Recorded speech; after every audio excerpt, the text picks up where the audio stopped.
One time our referee went down and I became the referee.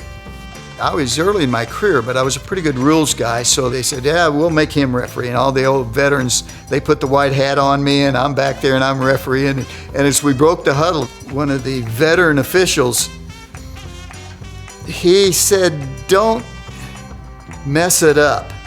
He didn't say it exactly like that. He probably used inappropriate language when they said don't mess it up. But NBC caught it on their mic.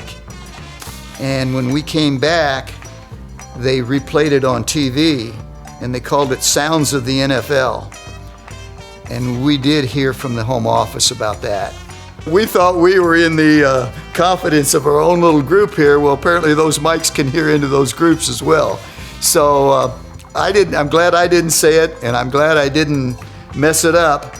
But later on in the game, our referee got better and came back on the field, and I went back to a deep position. Elvis Presley Enterprises called us and said, we need 2 Eagle capes and 2 Eagle belts for George W. Bush. The phone rang and Bill Murray called and wanted us to make him a costume. We made all of the Elvis jumpsuits in the new Baz Luhrmann movie, Elvis.